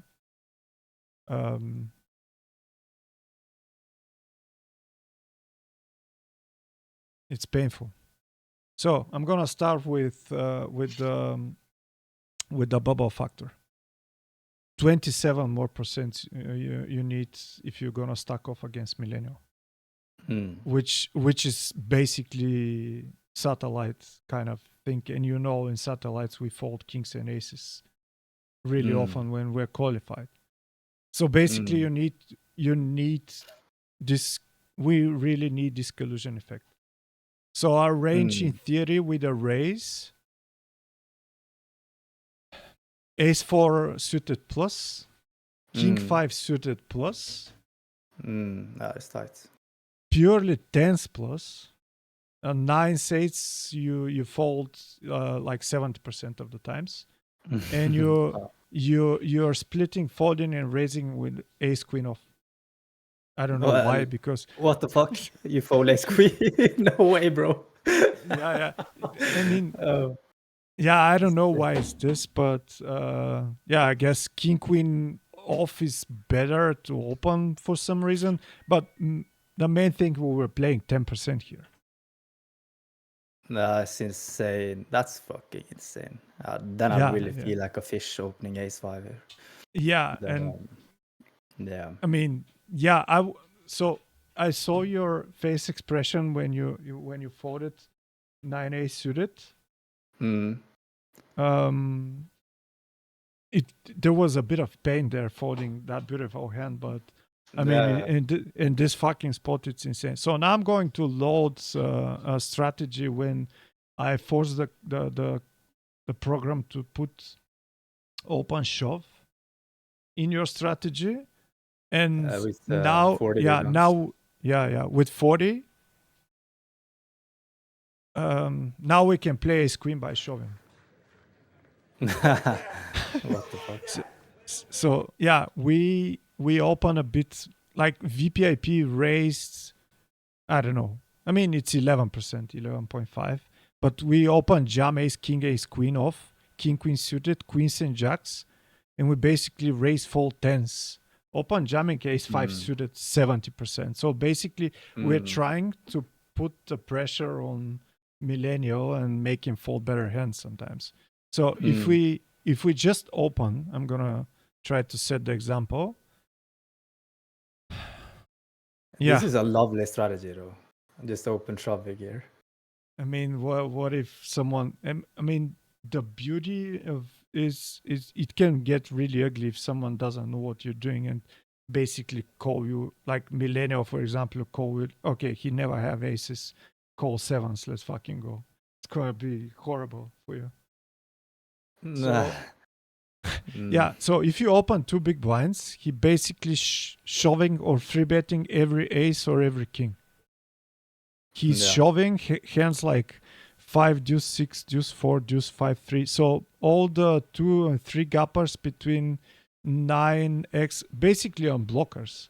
All the suited on blockers that he has, he shoves against. He's shoving 5 deuce suited. Yeah, in theory. Oh shit! I wouldn't find these. These I would fold. I mean, so you this is should. something new. Yeah, you should not do it, but that's like so fucking twisted. In theory, this spot that it's insane. Like the amount of mistakes people, like the price of the mistakes people can make in this spot is huge, because yeah, you're gonna have the peoples who can blind out or something, and yeah, you're gonna make a big mistake if you or him are making something really funky, stacking off preflop. So Crazy. he 3-bets all the king X offs almost purely. King 8 off to king deuce off.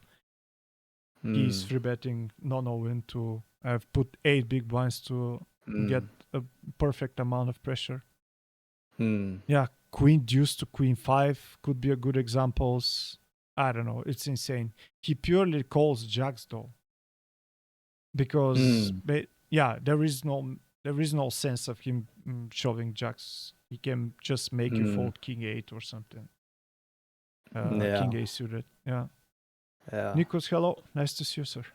This Hope is you the like most it. surprising thing so far for me. How my range looks in the cutoff and how his shoving range is. I mean, I think the 3-betting range I could find most. I mean, the suited gappers, even like 3 gappers, shoving all in. Wow, those is insane, actually. Yeah, if he shoves, you call Kings Plus. Yeah. Yeah, Kings Plus are making about $750, which, I mean, it's not a small amount, but it's with 100K first place. I mean, it's nothing to brag about, but yeah, you just fold Kings. Let me see if you had Queens. Queens gonna be fold. If you just open Queens and he shoves. And okay, tell me who the fuck in this world is gonna jam all the combos between 6 deuce and 9-8 suited. So basically, against a random guy, King's not gonna be a call. Yeah. Because crazy. he's going to have only the ace X shoves and like maybe the pairs. Maybe if he jumps all the pairs could be a call because you're dominating big time there. But in this strategy, he's pure jamming all the ace X off except ace queen. Pure jumps king queen king X suited, and pure jumps ace deuce to ace jack suited. So yeah, that's about 30%. I mean, there's gonna be Brazilians who are going to jam this. Also he needs to jump 7-6 off, 6-5 off, 5-4 off, 8-7 off with a decent frequency also. That's so insane. Yeah, but actually, if you both know the ICM, like against me, it's gonna work as a charm because I'm not gonna be the guy who's going to open 11%. I mean, I'm gonna be tight, but 11% was pure shock for me also. Yeah. I mean, just open folding ace jack here, it's crazy. Kings plus Ares Qatar, yeah. Just Kings plus we're calling against this shoving range. Okay, I have one more question for you. Imagine you're being in the poor spot from the big blind right now with 12.7 big blinds, chip leader, open jams. What do you think he needs to jam? Do you think he can open raise? Do you think he can limp? And what is going to be your calling range? If it's folded to the small blind. Yeah. Shit. Yeah, that's shoving a lot here, I would think. Probably no limps. Probably. Probably a lot of like, I don't know what size, like 2.8x or something as well. 2.8 or something. Yeah. I think I've put 2.5x. Yeah. I think I've put 2.5x in the program, but I mean it's gonna make almost no difference. I guess. Yeah, these are the spots where I have no clue what to call. I mean, I'm probably calling all the ace X's, I think, but I don't know if it's correct. I don't know if like ace 2, ace 3 is like a call there, ace 4. But he had 12 though, and he was the shortest in the big. No, there is 11, 38, 7, and yeah, he's not the shortest. Shit. He's not the shortest either. Oh fuck. Yeah, it would be a very difficult spot here. If I had like ace 3 offsuit, I would probably just. I don't know. We're not doing good. I don't know how much equity we need to call. Yeah. You have to give me the answer. I'm not sure about it. Okay. So basically, you're wondering about lower ace X off right now as bottoms. What about pairs? Do you gonna fold like 3s, 4s? 3s, 4s.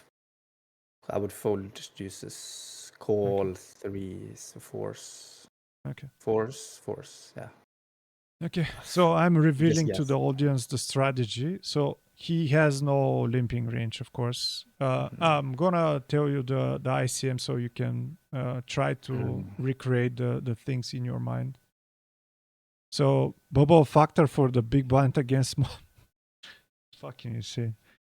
Bubble factor for the big blind against small blind is 19% for 10 big blinds. Okay, then I'm way off. Probably sevens plus then. It's going like he shoves everything for value, everything but ace, queen, ace, and jacks plus. King, queen off shove. I'm sorry, it's the other way around. He just raises 2.5 with jacks plus, king, queen off, ace 10 off, ace 9 off, and he's bluffing with 7 deuce, 8 3, 6 3, that kind of garbage. So opening percentage 17.9, shoving percentage 82. I think in theory, like in practice, you can simplify and just open jam everything. Maybe except like aces, kings, queens, whatever. It was so easy if like a program just told me I need 19% more equity. That would be so easy to play poker, right? But how do you know this? How can you sit there in game and just figure it out? It's hard. I mean, that's why I think I was watching your playing for a long time, and I think like if you try to go this route, like asking people for simulations like this, and there are some, you can figure out better ways to play, but it's really as a trap because like I thought there was a lot of ICM in 17 left, and I was totally wrong, and I thought there was a lot of ICM here, but it wasn't a lot. It was huge ICM for the ace 9 suited hand. So yeah, these are the mistakes that I'm like experiencing all the time, and that's why I'm trying to practice. And basically the most important thing is in these situations, these are the most expensive mistakes that you can do. Like it doesn't matter if you make a really great bluff with 100 big blinds in the start of the tournament, you're gonna get like, I don't know, 1/10 of a buy in EV or something, and you're making mistakes for tens of buy-ins right now. Like if not you, I mean people like me and you. So you said 7 plus. Let's see the result. 7 plus was on point. Ace jack off is a fold. Ace 10 suited is a call, and that's it. I mean ace queen off, ace 10 suited, and sevens. Yeah, 19% more equity, and then I would probably figure it out. But now I have to just figure out how to know how much is the thresholds. Something to use more time on. And remember at the beginning I told you I'm gonna try to open the Pandora box for you. That's what I meant. Yeah. A lot of epiphanies here, definitely. So yeah, basically what I think is gonna happen, I mean the guy had ace king suited, he made no mistake, but I feel like most of the players gonna make mistakes by overcalling here, so that's gonna make your opening range a bit tighter even, just because the guy's gonna be gone in several seconds. So I think I have one more hand. No, two more hands I have. I'm gonna play the next one. So the next hand you're not involved. So that's a few. Okay. This guy is knocking out everyone. Of course he got lucky. King 10 won against ace king. That's crazy. Button in the chippy, you were queen 7 off in the big blinds, 411. 4 jam 11. Fold. Okay, that's the spot. So he had 122, and small blind shoved 11 big blinds, and you did fold. Okay. Questions. How do you think Millennial should play here? What do you think small blind, what would be your shoving range from the small blind? He has 2000 bounty. I don't know how relevant is this right now. And how do you play from the big blind? Okay, starting with the Millennial. What do you think gonna be his strategy when you have 40 and small blind has 11? Small blind 11 and big blind 40. Mhm. Is this 300 or 400? It's 400. There is a 400. guy, yeah, which is important. Yeah. There is a guy with Yeah. 7.2 big blinds. Oh, 7.2. I guess it's gonna have an. Not sure if it's gonna have a shoving. Does it make sense to shove, like open shove some like suited wheel aces and like ace king type of hands? I'm thinking, yeah, it is 40 effective, so maybe it's not necessary to have any shoves. Mhm. But yeah, it's opening range here. Yeah, what is this like? 75%? 75. I'm not sure. I'm just guessing, but it sounds like a spot where it should open so many hands, you know. Yeah. Maybe more. I don't know. 100%. Yeah, yeah, you're onto something. You're onto something. And do you think like when the small blind shoves 11, he's gonna get any folds here? Folds? Yeah, of course. He had Of 11. course. He min raise to 2, Mm. isn't it? Yeah, yeah. Yeah. It's not like he's opening 7-6 offsuit and calling, you know. So I guess yeah. I can see people doing this, but yeah, maybe not him. But another question was, yeah, his shoving range. That was the question. The small blind. Yeah. What do you think you need to shove here? In theory, I'm so unsure about it, but Again, at there's gonna be least- high ICM spot.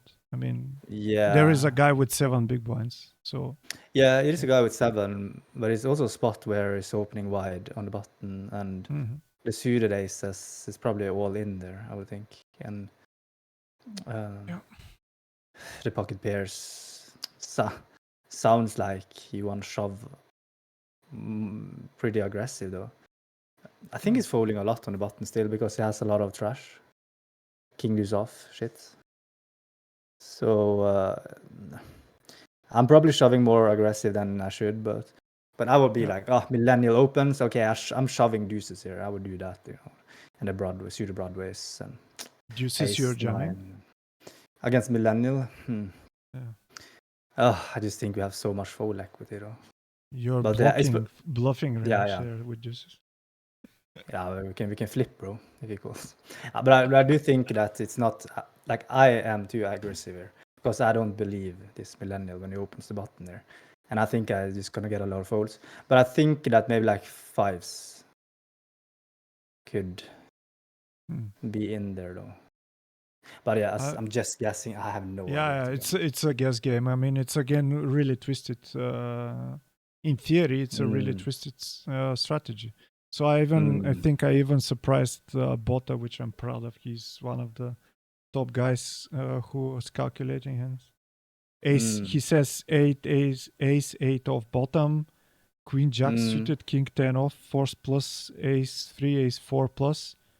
So close to your range. I mean, let's start with button range. 100% was all correct. He opened 100.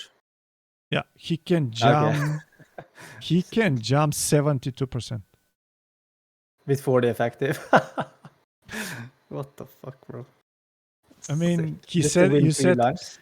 yeah. If he okay, I'm gonna try to describe you his jamming range, and yeah. So he jumps hands like every jack off, every jack suited, lower, I don't know why, but lower 10x suited, like 10-6 minus. All the 5-4, I mean, no matter if they're suited or not, like every 2 gap are 6-3, 7-4, whatever, 8-5 off, open jamming here. And you basically, again, I think you're tied to call with like kings plus or something. Like if he opens, yeah, it's insane. And we can, I mean, I can do recalculations, maybe not on that stream, but if people are overplaying against him, like if they say, fuck it, I mean, I'm not going to be bullied by this guy. He can make a big mistake by open jamming. So I wouldn't recommend that strategy at all. Here's also more important, Yeah, Bottas says here is also more important how big the bounty is. I think at this point there is no bounty which is worth more than 2 big blinds for sure, maybe even less. So yeah, It's like a vanilla tournament right it's almost vanilla, I think, at this point. So Yeah. if he open jumps this thing, okay, sorry, you're calling Jacks plus. Jacks Yeah. plus. Yeah, it's so sick. Yeah. I mean, Ace no one is king. doing this. Yeah, No Ace one. King is losing a small house in a countryside in Bulgaria, 3.5k.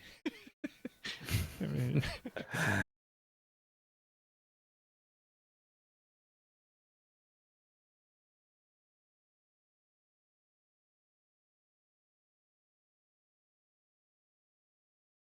yeah, we're back. Mm. Yeah.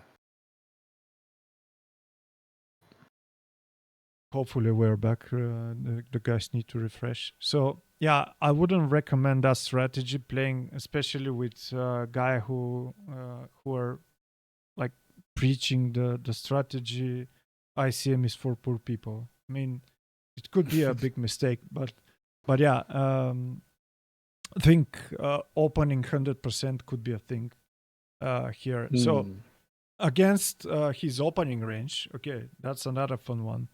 Against his opening range of Quattros plus, he has some 10x off, some, I don't know, 8 deuce 7 deuce 7 4 9 4. He has also Queen Jack, King Queens, King Jack suited, King Queen suited, Ace 10 off. I mean, he has some broadways. He has some bullshit like 4 deuce off, 7 deuce off. So if he opens 2 big blinds, let me see Yeah. what is our defending strategy. But it's so sick that it's opening 7 deuce and shit. Like, imagine sitting on stream and opening, like playing a 1K, you know people are watching you, and you just like, I open 7 deuce offsuit here. So okay, good news is we're playing a lot of hands, like around 30% with the defending. Bad Yeah. news is we cannot jump kings there. No. I Yeah, think I so would just call kings, actually. Yeah, we jam ace king and aces because we are afraid that our ace is gonna get sucked out on, and we play like, I don't know, some suited broadways, all the broadways we play because he's opening 10 deuce off. But like, try to reimagine how fragile this theory balance is going to be. I mean, no one's gonna play like the solver, so it's gonna be really player dependent. Imagine someone playing only strong hands and playing like 70% right now. You're gonna need to fold, like, I don't know, king jack off is gonna be a fold, just pure fold, waiting for things to happen, going to heads up and trying to make it happen with no ICM there. Yeah. Which going to be insane. So the guy punted a6 off, which was really hilarious in my opinion. But He's thinking the same as me. It's fucking millennial. It's opening 100% of hands. Yeah, okay. So here are the news. He's 3-bet jamming range because he almost has no equity. No fold equity. I mean, depends how Millennial plays, but against the Yes, bot, fold equity. yeah, could be. I don't know, by the way. What do you mean by no fold equity? It's not calling trash. I mean, could be okay, but he's if Millennials runs the spots, which I suspect he is, because I think he's coaching in Ben CB's side also. You can go win with ace plus ace jack king queen off and ace queen off in the small blind. It's 6.4%. And what's the calling range of the button? Yeah, let me check. He has to fold a lot, right? Yeah, he folds a lot. Yeah, you're right. Yeah. He folds 2/3 of his range. From 25%, he folds 18. So he calls suited broadways. He even folds ace 10 suited, which he shouldn't be in his defense. I mean, guy shoved ace 6 off. So yeah. I guess Millennial pissed off a lot of people there. I can imagine myself shoving a6. I'm tired of this guy. I'm just gonna print here. He's folding. Yeah. So yeah, That's kind of basically it. And it's I might guide you to really bad decisions next time you play, but you can see things can vary a lot, like can be totally different if players are not following certain strategies. But overall, trying to figuring out the VPI piece is going to be a huge benefit. Just so when I have like really serious final table, I'm trying to figure out what I remember that solver would do, and that's how I define people being over aggressive or like over tight, and then trying to vary with my strategy.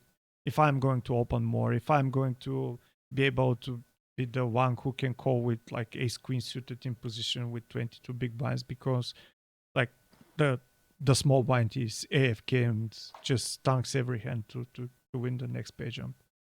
Yeah. Even though it's final table, you're not playing as your sit outs. Yeah, for sure. But there are people who can do it. I mean, Yeah. there is a guy in the chat. I'm not gonna mention the name. He said me and boys who were analyzing hands, we had a question. What are we doing when we, for example, qualified for the Bahamas 50K and we're on the bubble and we have 20 big blinds from the small blind and button shoves? I mean, what are you doing there?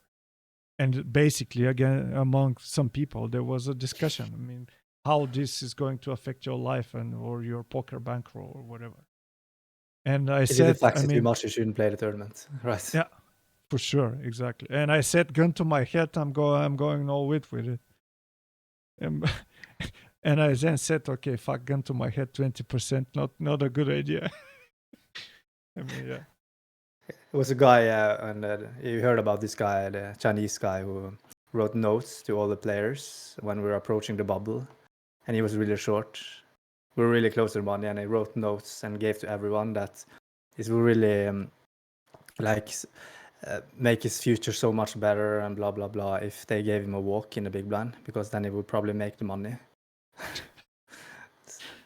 I've seen better, by the way, or I don't know if it's better, but I think I've told you this story. And first time I went in Vegas, I'm playing the 400, the one that me and you played together. I mean, you remember what kind of thing this tournament was, and we're closing the bubble, and Kathy Libert was from the hijack. She's opening. I tried to 4-bet bluff, and she got my stack, and then she tried to open every hand. She's opening from the hijack. Guy from the big one has like 15 bigs, and he calls, which, I mean, okay, can be done.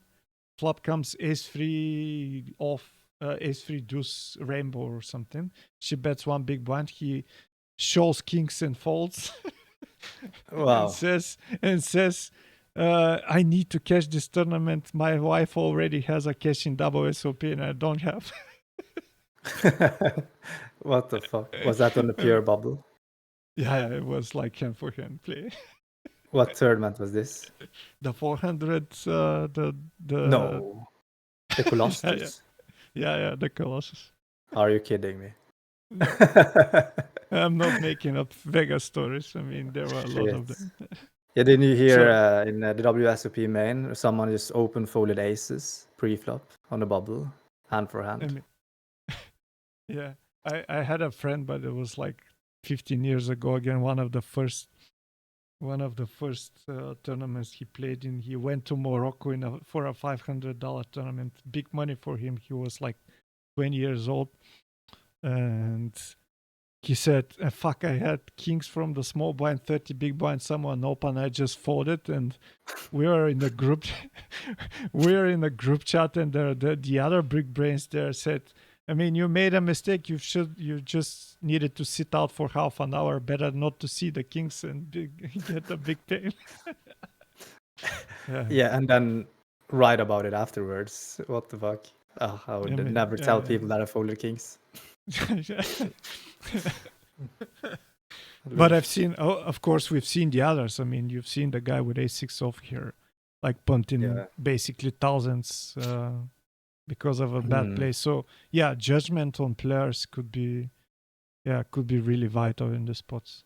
So yeah, I it learned so was. much right now. It's been I mean, a great session.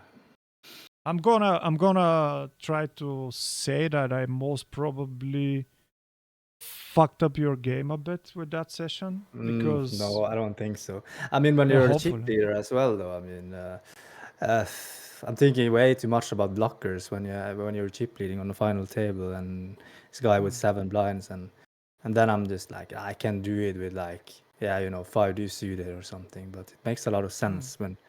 But you have to just understand why you're doing it, though. If you think it's Yeah. just calling kings plus, then it makes a lot of sense. Then it doesn't really Yeah. matter what you have. And So, the next thing is like all the good regulars, they say, ICM is not a perfect scenario. You cannot trust it. Maybe they're right, but for me, that's my opinion. I'm not trying to convince anyone to have it. But in my opinion, we don't have better tool to trust on right now. So trying to play as close as possible, exploiting also, is gonna be my goal. Like if there is the space to exploit with something, let's do this. But yeah, I mean, totally ignoring it, I say fuck it, I'm going for the win. Yeah, I've stopped doing that. Like when as soon as I understand it, because like all the improvement I've made in poker was based on math. I know it's harder for you to. I mean, you are using math in your pre-flop ranges when you're certain what are you doing with certain hands. Pre-flop is basically the same. Right now, in this day and age of the poker industry, these ranges that you're applying pre-flop in a non-ICM spots, they are also made by the same programs and same computers. So that's what we are relying on. Yeah, I really feel today is the coaching session where I've been put in the most tough spots ever in my entire life. Because usually if you ask me like post-flop, like, okay, what's his range, what's your range, then I'm gonna nail it. But when it comes to pre-flop, where I'm like, what's my shoving range, what's my calling range, and then you have to think about ICM. Oh, it's so tough. I'm so clueless in these spots. But like as you said, like knowing the baseline, it's really important, because if you know that it's just calling kings and aces, then it's actually the best play to just do what the solver is doing. But if you think, nice, definitely calling jacks plus, then you know the baseline is like any two, and then you can deviate a little bit. Let me make a correction. I'm gonna try to put a range. Like there's gonna be the crazy people who gonna call nines plus ace queen off, ace king, ace queen half of the times. Like, and it's not like crazy people. So I've seen regulars do it. Okay, No, I'm gonna rerun the Yeah. calculations and let's see. Yeah, let's do that, because you can probably figure it out if you know the baseline. Like if the baseline is 72% all in, for example, then you know that drop some hands then. But it's like important to know the baseline. Yeah, we make him not shove 70%. We're gonna make him shove close to 50%. So That's basically adjustments. Adjustment. So exactly. let me see. It's gonna take a minute, and I'm gonna tell. But he's still VPI pipping 100%. And I've put a funky size of 10 big blinds, and that's now starting to get used. Just open 10 big blinds, and 7 deuce, 8 deuce, 9 deuce went there. But a question though, since we're streaming, do you still do this if you're in this spot? Or do you just fold 7 deuce? No, I'm gonna raise. You're doing it regardless. Raise. Yeah. So you never overthink that now it's gonna be a leveling war since they're watching the stream? No. That's good. I'm like really honest about my place, and I think I'm maybe even giving all more than needed from my play, but I know that not so many people are watching, so Yeah. yeah. It- Yeah. The main thing for me is streaming is that expressing my thought process out loud makes it easier to play. Like I'm talking to myself like a crazy guy, which maybe I am at this point, like 40 years old plus 40. I mean, shit, it's not 40, it's more. And yeah, 40 plus years old. You don't even know your age. I've been thinking about my age lately, and I mean it's not a good thing to think about. So yeah, but yeah, talking about my thought process like gives me comfort because I sound kind of confident that way, and that was the main target for me starting streaming, and then there was coaching and yeah. Yeah. Yeah. Before I was a bit cautious about, overdoing things and going too much out of line when I'm streaming, but now I don't think about it at all. I think it's not necessary to think about because it's just gonna hurt your game, I think. Yeah, for sure. Well, if I think something is correct, I'm gonna do it. Say it out loud, whatever. I mean, part of the again, part of the reason I'm streaming is to like the only financial reason for me streaming could be coaching, and if I do my best on stream, that's gonna be like hopefully a good advertisement for people to try to learn from me, I guess. So Yeah. Of course, I'm not gonna try exactly to implement what I No. learned today, but what I learned today is that I am very, very far from what's theory approved. So what I'm doing is I'm gonna lean more towards what I learned today and less what I've been doing, but I'm not gonna try exactly to do what I learned today because you have to understand it 100%. And I don't understand 100% because I can't do this 19% more equity to call type of shit. Exactly. Me too can do it. I mean, and the next problem is that every fucking situation is unique. And exactly. and yeah, and that's why tournament is not gonna die from bots. How already did with the spinning goals, cash is almost dead, and like bots can make huge mistakes right now. Yeah, exactly. You can just change one thing on this scenario here. You can just change from 7 big blinds in the cutoff to like 20, and then it's different, for example. Exactly. Yeah. Okay, sir. I'm gonna try to wrap up the stream. Thanks to all the guys who were there. Hopefully it was fun for you. The video is gonna be on YouTube hopefully tomorrow. I really thank you, Steven, for being here. That was a long time happening. We've made one session on your stream, but it was fun making. Hope it helped. I mean, as I told you in the previous pod, like running this post myself can. I was surprised in 5 out of 7 hands what should be done, and I'm I was watching surprised this in kind all of hands. yeah. You weren't surprised with Ace 3. You just didn't have the balls to shove there. Yeah, but you did tell me some things about all the hands that was pretty surprising to me, like 3-betting 7s there and 8s, or a lot of things that's very new to me. So yeah, I understand that this is something that I need to study more for sure. And I had the pleasure of learning a lot together with you today. So I'm really grateful. Thank you. Yeah, it's basically you saved my ass for the last several months. So yeah, if someone I don't know doesn't know the stream of Steven and Daniel, I'm gonna post a link there. Thank you all, and yeah, I think I'm gonna see you